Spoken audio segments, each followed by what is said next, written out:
All right, guys, so first step, we're gonna go ahead and jump in and get the intercooler knocked out of this thing first, as we're gonna, work our way to the radiator, fan clutch, and everything else. So I think it's pretty self-explanatory how to take off your intercooler pipes on both sides. Since this is getting the Banks kit, we went ahead and took the elbow off with the plastic charge pipe. One of the reasons we are upgrading the intercooler is we don't want to be like Justin Hawkins and blow that thing to smithereens with our turbo time charger. So that's 7/16 or 11 millimeter socket for all your intercooler stuff. It's going to be a 210 millimeters holding the intercooler to the upper radiator support, 4 8 millimeters for your radiator. It's going to be 4 on each side, 12 millimeter bolts or 13 holding your upper core support in. You'll have 2 8 millimeters holding your AC condenser on, and then 2 8 millimeters holding on your hood latch. Whenever you go to pop this guy out, I always take a big screwdriver. If you have a curved one, it's even better. You're gonna pop the one side out, then you're gonna sit there and lift it up. If it's tight, you'll wiggle it. This one isn't very tight, you'll slide it right out. If it's tight, this side gets tight sometimes because of when you tighten these bolts down, they'll pinch the core support in some. So once you get that guy out, go ahead and set her on down.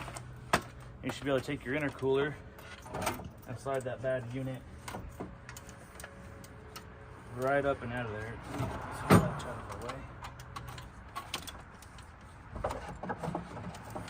And you're going to fight your AC condenser just a little bit on this one side here.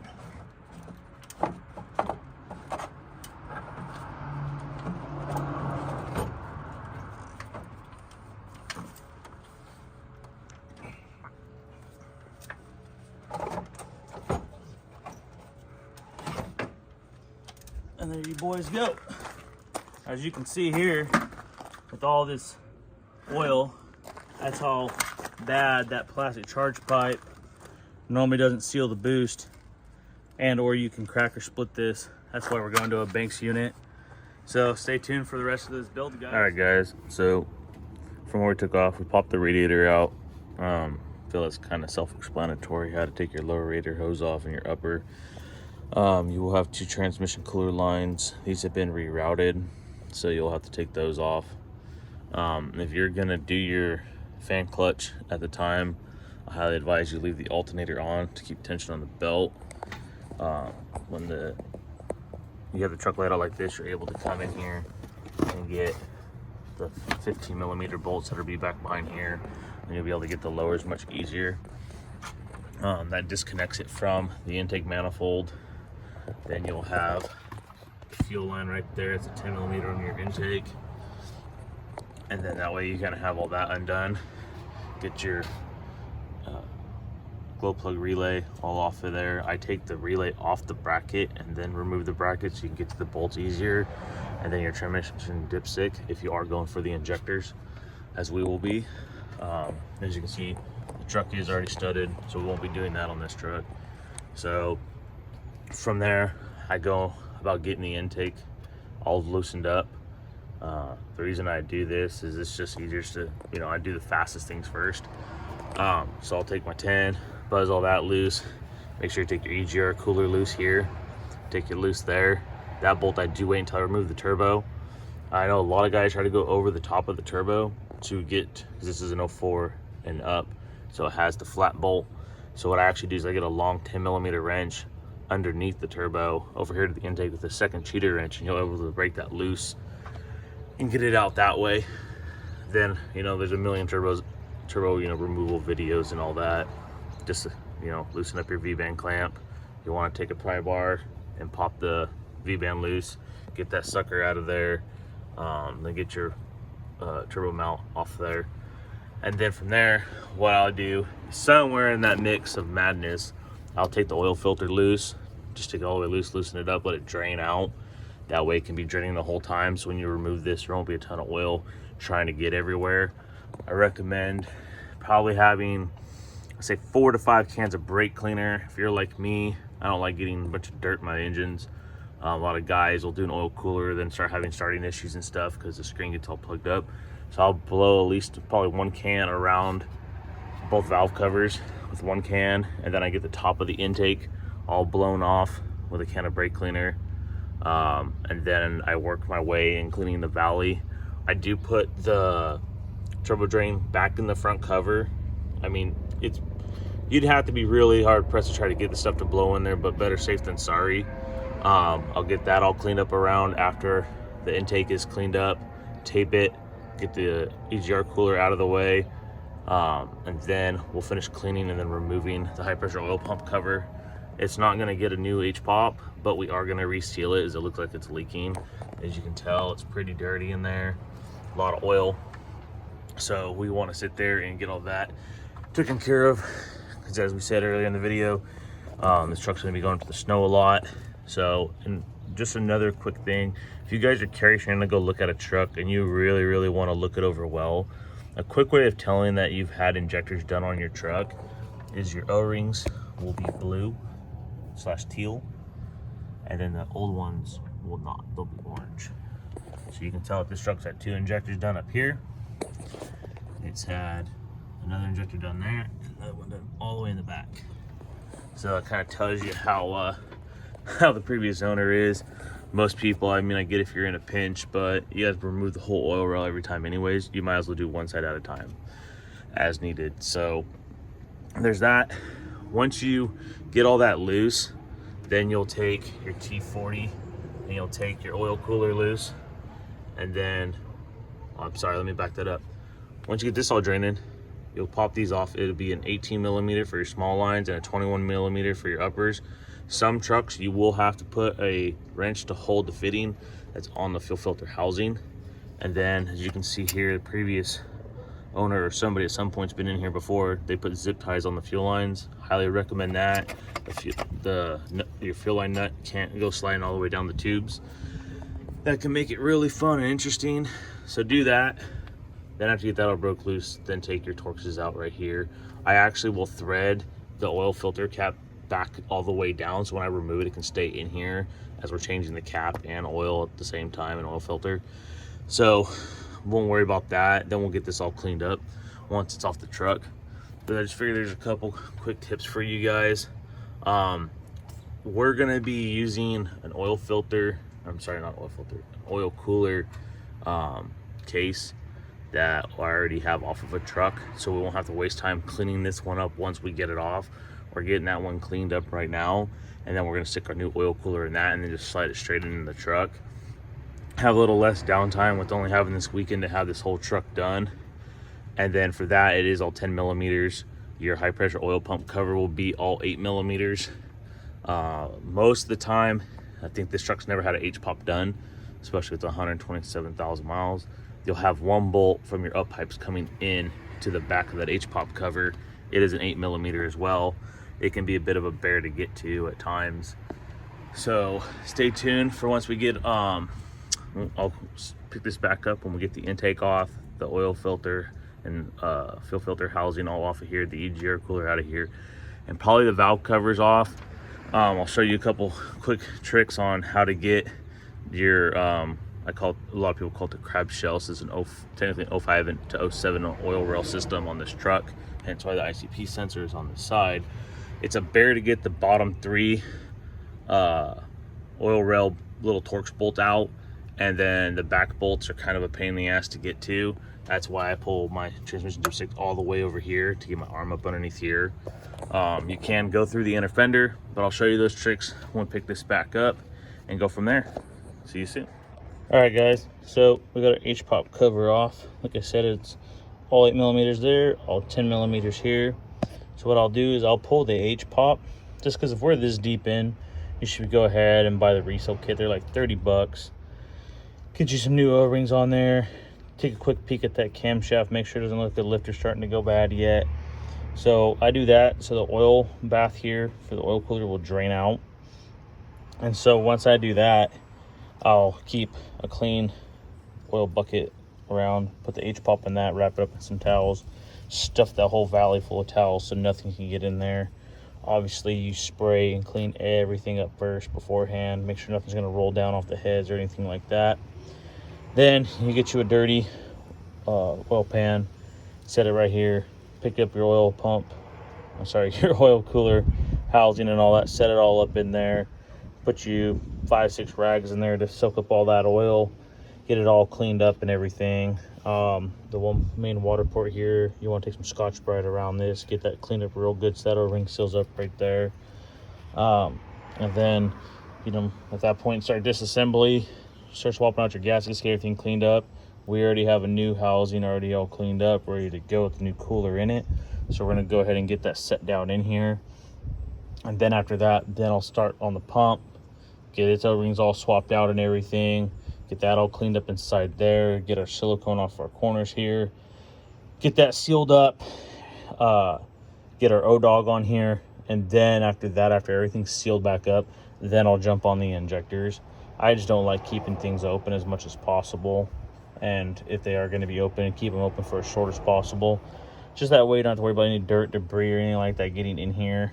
Again, get all this cleaned up as much as you can. Be really careful when this guy comes out. Have your new one handy. So that way that guy can literally come out, the new one can go right in. So if anything does get in there, hopefully that screen at least will catch it. And, you know, you're not in for a rude awakening when, you know, 20 miles down the road, your IPR screen's all blown out from trash getting down in here.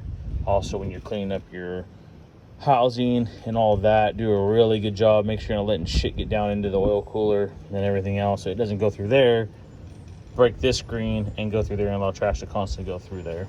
So I figured I'd give you guys a quick little update on that. I mean, if you wanted to, you could get these covers back in, leave the intake off, and do your injectors. I just normally don't do it that way. Again, you know, to each your own. So stay tuned, guys. All right, guys, so fast forward a bit. We got a new oil cooler in, all our new O-rings.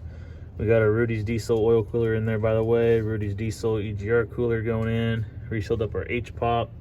Got all our new O-rings in on our turbo drain. Got half our injectors in with new standpipes and dummy plugs. Got a new intake manifold coolant O-ring in here.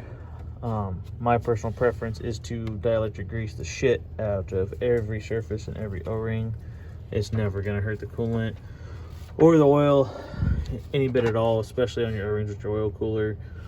It's not gonna hurt a damn thing, to be honest with you. So we're getting ready to smack our intake manifold gaskets in here and go ahead and get our O-dog on. So on some of your intake manifold gaskets, you'll have this little dimple right here. So what you want to do is you'll take that guy, and it normally goes to the back too. Wait a second here. It'll normally go either up like that. As you can tell on this one, it's offset. So it will go right here. You just make sure that you don't that doesn't catch on your intake manifold. Sometimes you can trim them down and then it won't matter. But we'll get that guy thrown on here. And call it jambalaya. See, these intake manifold gaskets are wanting to hit.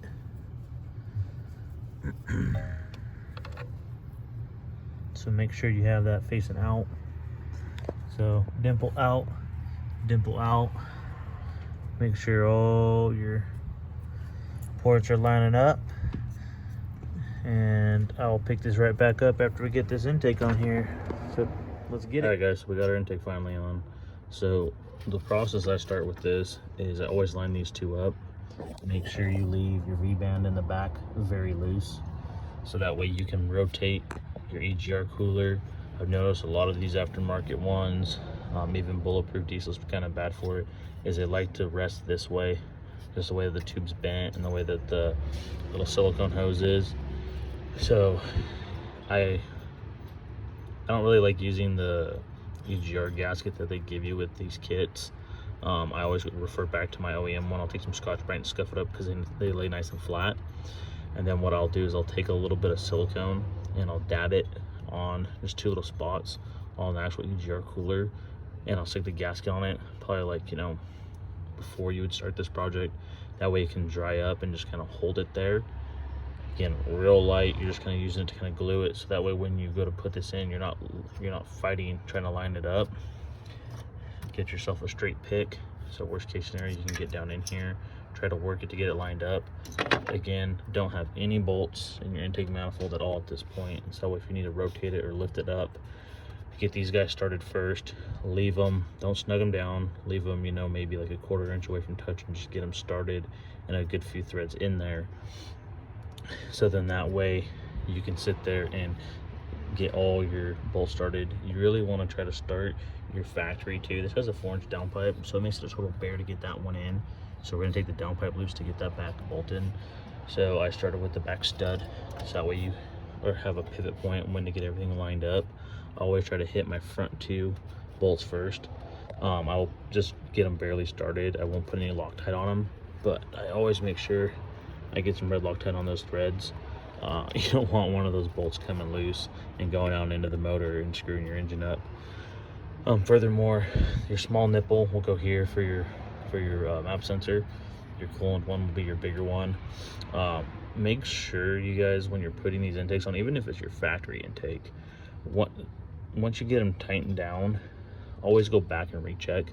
So for example, on one of these, I'll get them all started and I'll run them just barely tight with a little, you know, 1/4 inch drive ratchet, get them all going, and then I'll get my 3/8 drive out with my adapter, and I will start in the center, and I will go back and forth, and then I will go, you know, front to back and then back to front on this side, just to make sure. Check it a couple times, because you'll be amazed on how well that gasket will compress, because they're just an O-ring. So if you're this deep and you have your oil cooler off and you're putting an intake manifold on, this is when I would like to throw my turbo on. Not necessary, but I mean, when you have everything out of the way, why the heck not, you know? So we're gonna go ahead and get our turbo in here. Again, WD-40 or some dielectric grease on your O-ring. I'll slip it down on there nice and easy for you. So we're gonna go ahead and get our turbo popped on here, and then we will pick it back up once we get our new Turbo Time USA GTX 11 charger, and we will be doing a comparison with the factory solenoid and with the Type R solenoid on this truck as well, and we'll be doing it on the 2-wheel drive, which has a stock turbo, just to kind of let you guys see the different comparisons. Not everyone's gonna go buy, you know, a big 65mm or needs one, so why not see what it'll at least do on a stock charger. So see you guys in a second. All right guys, figured before we go ahead and get the turbo put up in there, figured I'd show you guys. So a lot of guys don't seem to run Turbo Time USA chargers, or at least as much as I do, and or you see a lot of different things on the internet, but these guys do an amazing job packaging the turbos, let alone the performance you get with them. All nice fill and foam, nice and well stuffed in here. So let's see if we can make this whole girl up out of here. Look at that bag. The whole turbo in that bag. No cheap shit here. So whatever you decide to go with on this old girl is a GTX 11. So we're only running 175 stock nozzles. We may work up from there, but just with me having the GTX 7 and how high the boost pressures I saw and everything, and how, I want to say lazy, it's not a lazy charger at all, but with how much sooner you're supposed to see boost response with an 11 blade design, we figured we'd give this one a whirl. Talking with the guys over there, they figured that this was a lot better suited for him. It was a toss-up between this and a Stage 2 Type S, which is I believe a 63mm wheel. This is still 65. So we will see how this one works out for us. I'll go ahead and get this in here. It's gonna be a little oily, because you know, you don't want that stuff rushing up on you. Get this all set up out of the way here. So we got a nice little leg over here. If you guys don't know, the amazing thing about, let me sit you down. The nice thing about most Turbo Time USA chargers is they come set up to be able to run on an 03, because they are built on a Power Max turbocharger, or run a Power Max hot side. They are a 10 blade design. But all you literally do, if you have an 03, pop this guy off, stick it in, you're ready to rock and roll. I just figured before she gets all buried up in there, I figured I'd show you guys. So if someone's trying to sell you a Turbo Time USA charger, it better have that sticker on there with the nice covers that they make. So nice and clean everything is. So again, we will be running the stock VGT solenoid, and we will also be running the Type R lightning bolt solenoid. So we will be doing a back-to-back for you guys on this thing. So all this nicely packaged, all nice and pre-oiled up and everything for you. So stay tuned for that, guys. Give me a second, I'll pick the camera back up after we get this little bad unit stuffed in there. All right, guys, got the turbo in. So I'm sure a lot of you guys, this is your first time, or if it's not, you see a lot of different methods on getting this V-band to line up. So ours is actually, our up pipes are more forward, and our up pipes need to go down. So you can get the turbo in like this. Hindsight, I should have loosened up the up pipes. You really only need to loosen one of the more accessible bolts on each side of the up pipes. Leave your EGR cooler loose, and you can kind of walk it into position. So you just leave that V-band slightly loose, leave the up pipe bolts just loosen it up. You don't have to take it all the way out, don't have to get crazy loose, and then come up here, get that fully seated. And you don't use the V-band down in there to tighten them together. They should clip in there perfectly fine, you know, amongst themselves, and then the V-band goes around it, and then go tighten up your up pipes, and then tighten up your EGR cooler last. So we'll go ahead and we'll get our bolts put in our turbo. I personally only run the front two. I've never really had an issue or reason to need the very bottom one. It's a total bear. These do not come with your exhaust housing little heat shield, so you will have to take that off your old turbo. It's not that hard to get it slid in there. Put 2 bolts in it. I don't ever run the top one, I just put these side 2 in there. So I will get you guys back in here after we go ahead and we get this valve cover off. I'll show you guys some tricks on how I go about getting the oil rail off to the bottom 2, and how I get the bottom back 2 valve cover bolts out as well. It's kind of a bear for some guys to get their arms up in there. You can go through the inner fender, but I'll just show you how I kind of go about that. And then from there, we'll proceed to get that all sealed back up with our new stand pipe and dummy plug on this side, since that side's already done. And then start putting our harness all in, and our oil filter housing for filter housing, and should hopefully have this running very shortly. All right, guys, so picking up from where we left off. So I got these are all T30 if you didn't know. If you have updated standpipes and dummy plugs, these will be a 12mm Allen. You can go to Harbor Freight and get a nice big Allen set like that, or they sell a 3 Allen pack, which is a 14, a 12, and a 10. I also like their little short, well, let's just say long 1/4-inch drive impact Torxes for getting down to the injectors on your T40s and your T35s. So get all those loosened up, take those out.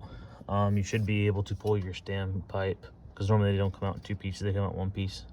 At least if you're lucky, they do, and you can get it right past your heater box. We did forget to find out that this truck has a bad motor mount on this side. As you can see, my finger doesn't even really slide in there between the oil rail and the heater box. So we're gonna get this all done, and I will take it to work, and we will get this thing up on a lift and get I call them a pogo stick, but we'll get a jack up underneath there to raise the motor up and swap the mount out on it after we get it all done. So the way I go about doing this is I get myself, you can either get this cheap Harbor Freight one, which is this part number right here, or they sell a bigger kit, which they're kind of nicer because they're a 5/16 drive instead of a 1/4 inch drive. So you will get yourself the T30. You'll get yourself a little 1/4 inch drive wrench. I don't have anybody here to hold the camera or phone for me to be able to show you guys this, but you will use this wrench upside down with your bit to be able to go in there and get your bottom bolts down here broke loose. You'll be sliding your arm up underneath to be able to get them break free. After that, they're normally not super hard to get spun out of there. I do those last, and this can be a good thing or a bad thing.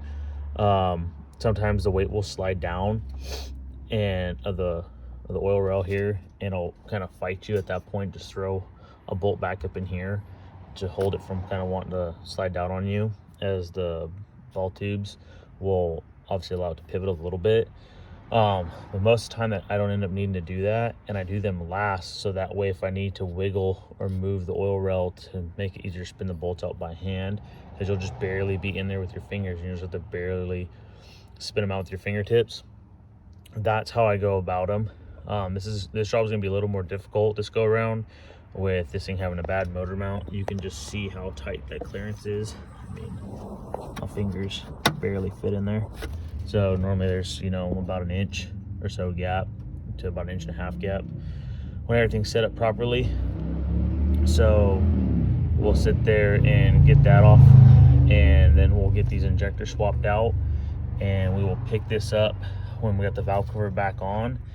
And we're actually going to be doing all new belts, or all new belt, pulleys, tensioners, and everything else on this truck. Just that way, you know, it's kind of a quick build, start to finish. I know most guys won't, you know, have the funds to be able to do everything all at once, but my buddy wants to not have any issues with this truck. He wants to do it once and have the downtime once and enjoy it. So we went and got our oil filter housing, our fuel filter housing on, got those all nice and cleaned up.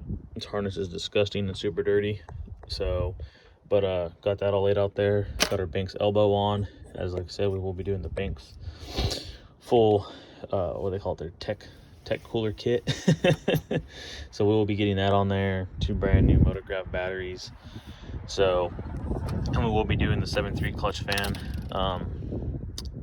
I've seen a lot of guys, their trucks are starting to go into limp mode and stuff on a lot of the Facebook pages, or their tow haul button will be flashing and everything, and the truck won't have drive and overdrive, or if you're lucky you only lose overdrive, and that's actually because your fan clutch failed. So if you ever have it where your tow haul light's blinking and you shut the truck off, and because you pulled over like a smart person because you're wondering why things are flashing at you, you will find out that you actually have, I don't even think it throws the fan clutch code. I forget, it throws like a speed sensor code or something weird like that, but it's actually because this shorts out and messes with the 5-volt circuit that pulse width modulates your cooling fan clutch. So some guys do the blue wire mod and all that stuff on these. If you're gonna do a blue wire mod, just spend the $200 with a $20 eBay adapter or Amazon adapter, whoever you want to go through, and just swap the clutch out. You utilize your stock fan blades and all that. I've seen a couple guys message me about leaving this thing off of here. Well, if you don't know much about fan shrouds, this guy here, the tolerances between this is actually what allows you to pull so much air through. If you were to come way out to here and have an 1.5 inch gap, you're actually not getting a good suction effect to try to draw the air through the radiator. You're gonna actually have a cavitation effect going on right here. So obviously Ford Internationals weren't no dummies when they designed all this and spent all the money designing it. So we're gonna go ahead and leave that. So we will pick this back up after we get the valve cover on there, and probably end the video off after going over a few other things after that, and we'll make this a separate video. I gotta go get my air chisel and my tools and everything else to be able to break this guy loose because it's a bear. I will show you in that video how you could go about it if doing it in a pinch, and we'll cover that. We're gonna cover that in the next segment on this truck, so I'll figure we'll cut it off here. So stay tuned to see the rest of this build on the Harley truck. So if you guys could, please like, comment, subscribe. Hope you guys liked the longer video. Like I said before, I was going to download some new software and everything to be able to do a full breakdown edit of the process start to finish. We have been doing this probably about the last 4 or 5 days, a few hours after work. That's why you'll notice that the first couple parts of the video are in the daytime and the rest are all at night. We picked ourselves up the big old bright lights from Harbor Freight. I will say, for the money, those things at like 9,000 or whatever lumens are out of this world bright. You only really need one. We've had one set up on the truck, the other one set up on the other truck's bed, and the tailgate that we're using to set all the tools out on, as we are doing this all outside. So again, like, comment, subscribe. Leave some comments, guys, if you have any questions on what you would do with your setups, or you know, what you guys would do different. Remember that yes, this truck has very small injectors for the turbo that's on there and stuff. This is my buddy's first truck, his first diesel, so he's more worried about just having a good running truck that is somewhat fun to drive. You know how we all get addicted to power, so he has plenty of room to grow. That's why the Charger is a little oversized and everything else. Just that way he has room to grow. He's only going to spend money once. We have the ability to make our own injectors and make them bigger. So, you know, he's starting with these 175s. We have his good cores now, so he can just go up from there. So stay tuned for part 2 and see you guys on that one.